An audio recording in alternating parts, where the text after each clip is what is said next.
বাবারা, মায়েরা, তোমরা যে যা পারো আমাকে একটু সাহায্য করে যাও। আমি খুব অসহায় বাবা। আমার তিন কুলে এই তিন মেয়ে ছাড়া আর কেউ নেই।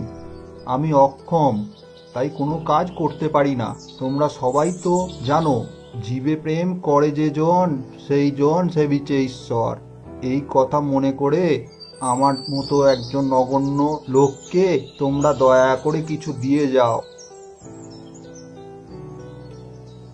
ভিক্ষে করতে লজ্জা লাগে না তোমাদের? খুব তো কথা শিখেছো, তাই না? জীবে প্রেম করে যে জন সেই জন সেবিছে ঈশ্বর। তা বলি, আজকাল ভিক্ষুকরাও কি বই পড়া শুরু করেছে নাকি?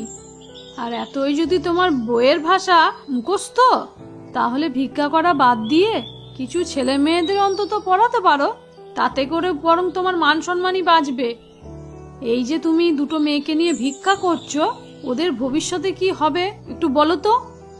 ওরা যখন বড় হবে তখন কি তুমি পারবে ওদের ভালো একটা বিয়ে দিতে? আপনি এসব কি বলছেন? যা বলছি সেটা এবার মন দিয়ে শোনো তো। ছেলের পরিবার যখন জানবে তাদের বাবার পেশা হচ্ছে ভিক্ষে করা, তখন কোন ভালো ঘরের ছেলে তোমার মেয়েদেরকে বিয়ে করবে বলো তো? আমাকে বাহির থেকে দেখে আপনি হয়তো বুঝতে পারবেন না, কিন্তু আমি মোটেও ৮-১০ জন লোকের মতো সুস্থ নই। আমার হার্টের সমস্যা আছে। অল্প কাজ করলেই হাঁপিয়ে যাই।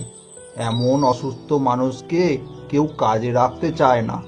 আপনি হয়তো ভাবছেন আমি কোনো কাজের চেষ্টা করিনি, কিন্তু আপনার ভাবনাটা সত্যি নয়। তোমার কথা শুনে মনে হচ্ছে তুমি একটু আধটু পড়াশোনা জানো, তাই না? তা এই পড়াশোনা দিয়েই গায়ের যেসব ছেলে মেয়েরা আছে সেই সব ছেলে মেয়েদেরকে তো একটু পড়াশোনা দেখিয়েও দিতে পারতে। আর গ্রামের সবাই তো পড়াশোনা শিখতে চায়, তবে আর্থিকভাবে এতটা সচ্ছল নয়, স্কুলে যেতে পারে না। তুমি যতটুকু পড়াশোনা জানো বাড়ি বাড়ি গিয়ে তুমি যদি একটু দেখিয়ে দিতে, তাহলে ওরা পড়াশোনাটা করতে পারতো। অন্তত ওদের অক্ষর জ্ঞানটা তো হতো।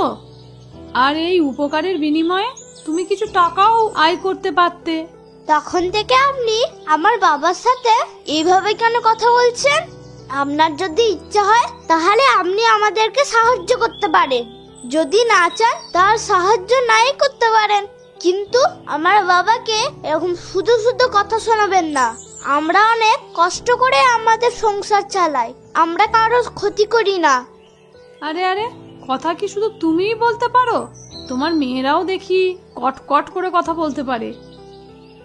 তোমাদের সবার যদি মান সম্মান এর এতই বড়াই, তাহলে ভিক্ষা করাটা বাদ দিয়ে দাও। ভিক্ষা করতেও তো কষ্ট হয় নাকি? এই যে এই কাঠফাটা রোদে মাদুরে বসে বসে জোরে জোরে চিৎকার করে লোকজন সব ডাকছো, এতে তো তোমার কষ্টই হচ্ছে, তাই না? এমন অনেক কাজই আছে যেটা ঘরে বসে বসেই করা যায়। যদি পারো তাহলে তুমি তাই করো।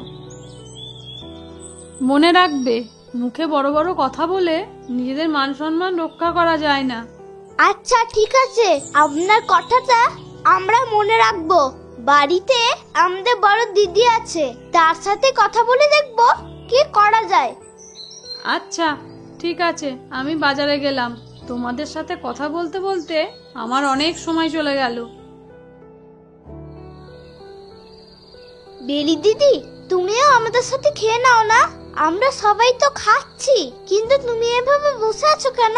সবার সাথে খেয়ে নিলেই তো পারো, তাই না? হ্যাঁ রে মা, টগর তো ঠিকই বলেছে। তুই অকারণে বসে না থেকে আমাদের সাথে খেয়ে নে। সবাই একসাথে খেলে বরং ভালোই লাগবে। হ্যাঁ বাবা, ভালো তো লাগবেই, কিন্তু সমস্যা হচ্ছে আমাদের তো হাঁড়ি থালা বাসন সবকিছুই তো প্রয়োজনের থেকে কম। একসাথে বসে আমরা যে 4 জন মিলে খাবো তারও তো কোনো উপায় নেই। আচ্ছা তোমরা খেয়ে নাও, তোমাদের খাবার শেষ হলেই না হয় আমি খাবো। কি যে করব, সংসার তো আর চলে না রে মা। তুই তো জানিস আমি তেমন কোনো কাজ করতে পারি না। তাছাড়া ভিক্ষা করতে আমার যে খুব ভালো লাগে তাও না রে। তবে কোনো উপায় নেই বলেই ভিক্ষা করি। অন্তত দুবেলা যেন সবার মুখে একটু ভাত তুলে দিতে পারি। থাক বাবা, এভাবে আর বলো না। আমরা বরং যেভাবে আছি বেশ আছি। এই দেখো না, পৃথিবীতে তো অনেক এই ধরনের মানুষ আছে। তারা তো অনেকেই দেখো আমাদের থেকেও অনেক কষ্টে দিন যাপন করছে। আর তুমি আর এইসব ভেবে কষ্ট পেও না তো। আমরা 3 বোন বেশ সুখে আছি। আর তুমি যা করছো, আমাদের তো 3 বোনের কথা চিন্তা করেই তো করছো, তাই না? জানো দিদি, আজকে আমরা তখন বাজারে মোড়ে বসে বসে ভিক্ষা করছিলাম, তখন একজন এসে আমাদেরকে অনেক কিছু বলেছে। আমাদের নাকি কোনো মান সম্মান নেই, কোনো লজ্জা নেই, তাই আমরা ভিক্ষা করি। তুমি বলো দিদি, কথাটা কি ঠিক? ওনার দিক থেকে কথাটা সঠিক বলেছেন। উনি বলেছেন, তবে সব পরিস্থিতি শুধু চোখে দেখে অনুধাবন করা যায় না। সেটা অনুধাবন করতে হলে সেই পরিস্থিতির মধ্যে দিয়ে নিজেকে যেতে হয়, তবেই না সঠিকভাবে সেটা বোঝা যায়। আপাত দৃষ্টিতে ওনার যেটা মনে হয়েছে উনি সেটাই বলেছেন। এখন তোরা 2 জন তাড়াতাড়ি একটু খেয়ে নে তো, এত বেশি রাত জাগার প্রয়োজন নেই। ছোটদের অনেক বেশি বেশি ঘুমাতে হয়। এখন একটু চুপটি করে খেয়ে নে তো। আচ্ছা ঠিক আছে, খাচ্ছি। শোন বেলিমা, প্রতি মঙ্গলবার ওই বটতলায় যে হাট বসে, সেই হাটে একজন লোক পুরাতন হাঁড়ি পাতিল বিক্রি করে, দামও অনেক সস্তা। এই মঙ্গলবার আমরা সবাই মিলে ওই হাটে যাব, গিয়ে কিছু পুরাতন হাঁড়ি বাসন থালা কিনে নিয়ে আসব। তুই কি বলিস রে মা? বাবা, তোমার হাতে যদি অতিরিক্ত টাকা থাকে তাহলে আমরা যেতে পারি, না হলে কোনো দরকার নেই। ওই তো একটা পাতিল আর হয়তো একটা থালা কিনবো, এতে আর এমন কি টাকা যাবে বল? তাছাড়া এগুলো সবগুলো তো পুরনো ভাঙাচোরাই থাকে, বেশি দাম তো আর পড়বে না। তাহলে মঙ্গলবারের বিকালে 4টে তোরা তৈরি থাকিস যেন। ঠিক আছে বাবা। আরে এখানে তো দেখছি ছোট ছোট চারা হচ্ছে। এখন যদি কোনো সবজির বীজ পেতাম তাহলে উঠোনে পুঁতে দিলে ভালো ফলন পেতাম। অন্তত আমাদের সবজির অভাব তো ঘুচতো। বাজার থেকে সবজি কিনে ভাত খেতে হলেও এখন আর কুলোয় না। যা আগুন দাম, বাবারে বাবা। বেলি দিদি, কোথায় তুমি? এদিকে একটু আসো না। তা তুই কোথায় আছিস? কোথায় বা থেকে আমাকে ডাকছিস? তোকে তো আমি ঠিক দেখতে পাচ্ছি না। আরে আমি তো ঘরের পেছনে, আমাদের পুরো তো জিনিসপত্র সেখানে রাখা হয়, সেখানে। তুমি এসো তো তাড়াতাড়ি দিদি। এই ভাঙা ময়লা জিনিসগুলো এখানে এসে তুই কি করছিস বলতো? এইগুলো তো এখন আমরা আর কেউ ব্যবহার করি না, তাই এগুলো সব বাড়ির পেছনে একটা জায়গাতে সব জড়ো করে ফেলে রেখেছি। এখান থেকে তোর আবার কি দরকার পড়লো? ওই যে দেখতে পাচ্ছ, আমার ছোটবেলায় খেলার কিছু পুতুল আছে এখানে। আমাকে এগুলো বের করে দাও না দিদি, দাও না। আরে এইগুলো তো খুব ময়লা হয়ে রয়েছে। আর তাছাড়া এখানে যে সমস্ত জিনিসগুলো আছে সেগুলো তো সবই ভাঙা, আমরা ব্যবহার করতে পারবো না। এতদিন পরে তুই কেন এসেছিস? তোর পুতুলের খোঁজ খবর করতে বলতো। ভাঙা হলে ভাঙা থাক, কোনো অসুবিধা নেই, কিন্তু আমার খুব ইচ্ছে করছে ছোটবেলায় ওই পুতুলটা নিয়ে খেলতে। তুমি এত কথা বলো না তো দিদি, আমাকে পুতুলটা বের করে দাও। ওই যে ভেতরে দেখা যাচ্ছে। আমি তো নিতে পারছি না, তুমি হাত দিয়ে আনতে পারবে, আমি জানি। না পারলে বলো, পাশের বাড়ির পল্লব দাদাকে ডেকে নিয়ে আসবো, সে আমাদের ঠিক বের করে দেবে। আচ্ছা ঠিক আছে, আমিই দিচ্ছি। আরে এই কৌটোটার মধ্যে আমি তো অনেক দিন আগে অনেক সবজির বীজ রেখেছিলাম। দেখো, আমার তো একদমই মনে ছিল না। আচ্ছা, বীজগুলো কি এখনো ভালো আছে নাকি? হ্যাঁ দিদি, বীজগুলো দেখে তো মনে হচ্ছে এখনো ভালো আছে। কি বলো তুমি? একদম ঠিক বলেছিস, আমারও তাই মনে হচ্ছে। আজ সকাল থেকে আমি ভেবেছিলাম যদি কিছু সবজির বীজ পেতাম তাহলে বাড়ির উঠোনেই পুঁতে দিতাম। আমি আজ ঘুম থেকে উঠে দেখি অনেকগুলো শাক লতা পাতা চারা হচ্ছে। আর ওইগুলো দেখেই আমার এমনটা মনে হয়েছে। আচ্ছা দিদি, তাহলে ওটানে এই বীজগুলো পুঁতে দেওয়া যাক। কোনো চারা গাছ বের হয় কি না? বের হলে তো ভালোই হবে, আমাদেরকে আর দাম দিয়ে বাজার কেনা সবজি কিনতে হবে না, তাই না? হ্যাঁ তাই। এখন চল তো দুজন মিলে একটু কাজটা সেরে ফেলি।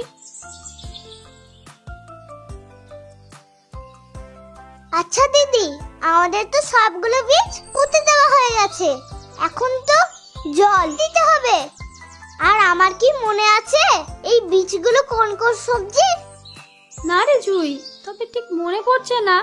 এখানে 5 মিশালি শাকসবজির বীজ ছিল। দেখাই যাক না, যখন বীজ থেকে চারাগুলো হবে তখনই তো আমরা ঠিক বুঝতে পারবো বীজগুলো আসলে কোন কোন সবজির ছিল। এখন জানা, একটু বালতি করে একটু জল নিয়ে আয়।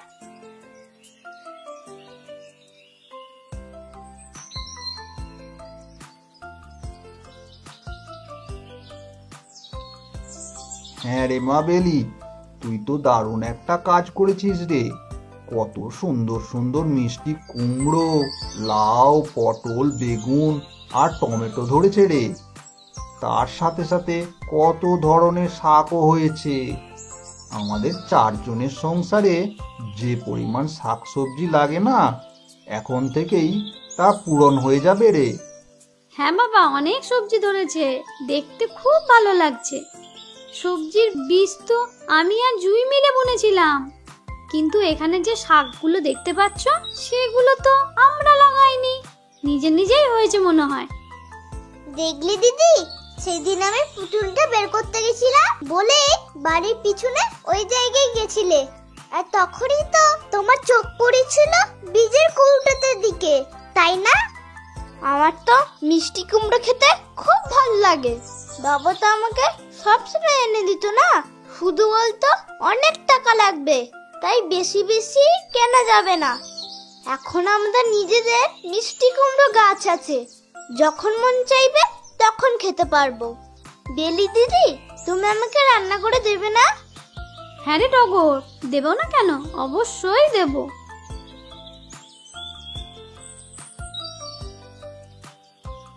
আরে, এটা বুঝি তোমাদের বাড়ি?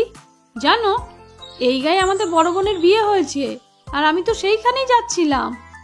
তা তোমরা বুঝি এই বাড়িতেই থাকো? হ্যাঁ হ্যাঁ, এটা তো আমাদের বাড়ি। আর আপনি কেমন আছেন? আমি তো ভালোই আছি। ও আচ্ছা, এই বুঝি আপনার বড় মেয়ে? তা তোমার নাম কি? আমার নাম বেলি। খুব সুন্দর নামটা। এত সকাল সকাল তোমরা সবাই মিলে এখানে দাঁড়িয়ে আছো কেন? কিছু কি হয়েছে? হ্যাঁ, এই যে দেখুন, আমরা 2 বোন মিলে কত রকমের শাকসবজি চাষ করেছি।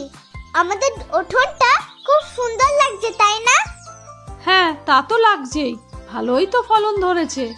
এখন থেকে তোমরা নিজেরা খাবারের পাশাপাশি বাজারেও বিক্রি করতে পারবে। কি বলছেন? আমরা এসব বিক্রি করব কিভাবে? আর আমার বাবাও তো পুরোপুরি সুস্থ নন, তাই কোনো ভারী কাজকর্ম উনি করতে পারেন না। আর আমি আমার ছোট বোনদের নিয়ে এইসব সবজি কিভাবে বাজারে নিয়ে যাব? আর এটা তো আমাদের পক্ষে মোটেও সম্ভব নয়। তা তুমি ঠিক কথাই বলেছো। তা তোমাদের যদি কোনো ঠেলা গাড়ি অথবা একটা যদি সাইকেল থাকতো, তাও তোমরা একটু চেষ্টা করে দেখতে পারতে, কিন্তু এখন তো সেটাও আবার সম্ভব নয়। কি বললেন আপনি? সাইকেল? বাবার একটা পুরনো সাইকেল আমাদের আছে, অনেক বছর ধরেই সেটা অকেজো অবস্থায় পড়ে আছে। সেই সাইকেলটা যদি কোনোভাবে ঠিকঠাক করে নেওয়া যায়, তাহলে আমি একটা চেষ্টা করে দেখতে পারি বাজারে শাকসবজি বিক্রি করে যায় কিনা। শুধু বাজারে গিয়ে বিক্রি করতে হবে এমনটা নয়, এই গ্রামের মানুষজন তো বাজার থেকে গিয়েই তো শাকসবজি কিনে নিয়ে আসে। তুমি যদি বাজারের থেকে কিছুটা কম মূল্যে তোমার গায়ের লোকদের বাড়ি বাড়ি গিয়ে বিক্রি করতে পারো, তাহলে সবাই তোমার কাছ থেকে গিয়েই কিনবে। আর তুমি তো কোনো রাসায়নিক সার ব্যবহার করো না, সবাই দেখবে চোখ বন্ধ করে তোমার কাছ থেকেই কিনছে। বুদ্ধিটা খুব ভালো দিয়েছেন আপনি, আপনাকে অসংখ্য ধন্যবাদ। আরে ধন্যবাদের প্রয়োজন নেই। আমি তোমার বাবা আর 2 বোনকে একদিন দেখেছিলাম বাজারের ওই মোড়টাতে ওরা বসে বসে ভিক্ষা করছিল। এটা দেখে আমার খুব খারাপ লেগেছিল। আমি তোমার বাবাকে কিছু কথা বলেছিলাম ওই দিন। আমি কথাগুলো ওই দিন হয়তো আরো ভালো করে বুঝিয়ে বলতে পারতাম, কিন্তু বলিনি। তার জন্য আমি ক্ষমা প্রার্থী। না না, ক্ষমা চাওয়ার কিছু নেই। আপনার জায়গা থেকে আপনি যেমনটা দেখেছেন তেমনটাই বলেছেন, তাতে কোনো সমস্যা নেই। আপনি চলুন না, এক গ্লাস জল, একটু মুড়ি অন্তত খেয়ে যান। আজ নয়, আমি আর একদিন অবশ্যই আসব। সেদিন এসে যেন দেখি তোমরা 3 বোন মিলে দারুণ একটা কোনো কিছু করেছো। আমি কিন্তু সেই আশাতেই থাকবো। আমাকে যদি তোমাদের কোনো প্রয়োজন হয় তাহলে আমার যে বড় বোনের বাড়ি আছে সেখানে গিয়ে বলে আসবে। আমি ঠিক খবর পেয়ে যাব। কেমন? আজ তাহলে আসি।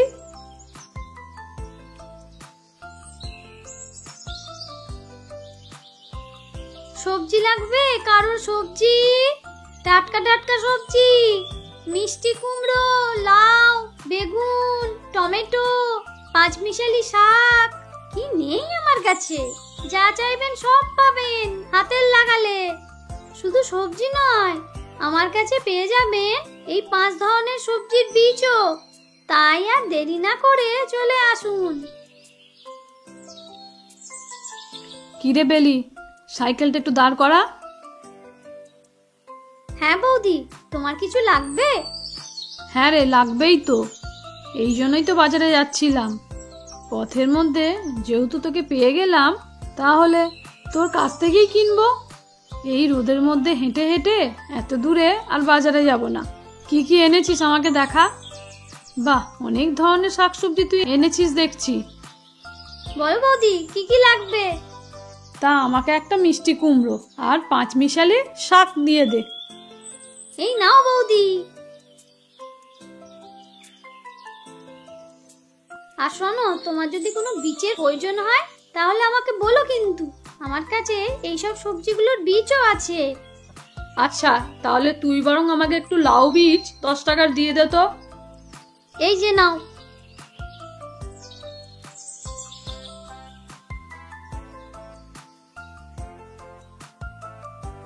বাবা, কেমন লাগছে? আমার তো খুব ভালো লাগছে রে মা। সংসারের দায়িত্ব এখন তো তুই পালন করছিস। আমি তো তোর ছেলে হয়ে গেছি রে, আর তুই আমার মা।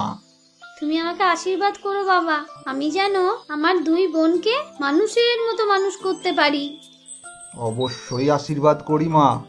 তুই ওদেরকে ভালো একটা স্কুলে ভর্তি করিয়ে দিস। গ্রামের সব মানুষ তোকে অনেক ভালোবাসে। বেশিরভাগ মানুষ তো এখন আর বাজারে যায় না, সবাই তোর কাছ থেকে শাকসবজি কিনতে আসে। তুই কোনো রাসায়নিক দ্রব্য ব্যবহার করিস না, তাই তোর সবজিও এত চাহিদা। হ্যাঁ বাবা, তুমি অসুস্থ হওয়ার কারণে আমাদের যে দক্ষিণ পাড়ার জায়গাগুলো এতদিন অযত্নে অবহেলায় পড়েছিল, সবগুলো জমিতেই এখন চাষবাস হচ্ছে। কয়েকজন লোকের তো কর্মসংস্থান হয়ে গেল। আর পাশাপাশি গ্রামের অর্ধেক মানুষের শাকসবজির চাহিদা আমরা পূরণ করতে পারছি। তা ভাবতেই আমার এত ভালো লাগে না বাবা। আর টাকা পয়সা যদি হাতে আরেকটুখানি আসে তাহলে ওই পাশের যে জায়গাটা ওটাও কিনে ফেলবো। তার সাথে তোমাকে শহরে নিয়ে গিয়ে ভালো করে চিকিৎসা করাবো। হ্যাঁ মা, উপরওয়ালা যেন তোর মনের সব সৎ উদ্দেশ্যগুলো পূরণ করেন। মানুষের ইচ্ছা যতক্ষণ সৎ থাকে ততক্ষণ সৃষ্টিকর্তা তার সাথেই থাকেন রে। তুই অনেক বড় হ মা।